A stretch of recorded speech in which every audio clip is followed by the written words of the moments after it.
तो चलिए शुरू करते हैं। গাইস তোমরা যে দেখতে পাও এখানে আমরা গ্র্যান্ড মাস্টার লবিতে মানে গ্র্যান্ড মাস্টার আমি পুশ দিচ্ছি। যাই হোক আমার ভাই ব্রাদার তাদের সাথে এই ম্যাচগুলো খেলতেছিলাম। এখানে আমাদের ম্যাচে হ্যাকার পড়েছে ভাই, কি মাইরে দিয়েছে ভাই, দেখো গাড়িতেও থাকা অবস্থায় আমাকে মারি দেয়। তোমরা কি এরকম হ্যাকারের মার দেখছো না? আর আমার টিমমেট গুলারে মানে দেখো কিভাবে আমাকে রিভাইভ দেয়, তোমরা শুধু তাকায় দেখো। মানে একটা প্লেয়ার আমি এখানে রিভাইভ পেটে মানে সোজা চলে যাই, পুরো বলতেছে যে ভাই আপনি এখান থেকে পলায় চলে যান।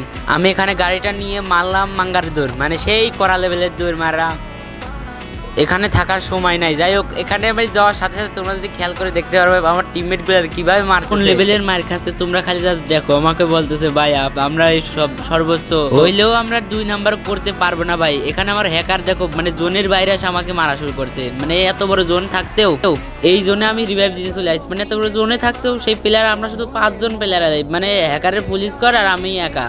যাই হোক এখানে আমি প্লেয়ারগুলো রিভাইভ দিয়ে দিই। রিভাইভ দিয়ে দেওয়ার পরে আমি এখানে জোনের মানে হেলথ কাটতে যাওয়ার মানে কম বেশি মোটামুটি ভালো হেলথ কাটতে, যেখানে আমি ওয়ার্ল্ড মারছিলাম সেই ওয়ার্ল্ডটা ফাটায় আমি জোনের বাইরে বাড়ানোর চেষ্টা করি। এখন আমি জোনের বাইরে মানে ঢোকার জন্য সুপার ইঞ্জিনিয়ার মারি, মানে সামনের দিকে যাই, মানে গাড়িতে আবার গাড়ি ক্যারেক্টারও আছে, তারপরেও দেখো কেউ কীভাবে আমাকে মারে। মানে হ্যাকারের কি বলবো, কিছু বলার নেই। তোমরা কম বেশি সবাই জানো, দেখো হ্যাকারগুলো আমার মারেছে কীভাবে, মানে তোমাদের রিপ্লাই ভিডিওটা আর কি দেখায়। এই দেখো দেখো গাড়িতে থাকা অবস্থায় মারি যায় আমাকে, আর এখানে মারি যায়, কিছু করার নাই। আমরা খুব কষ্ট যে বলো।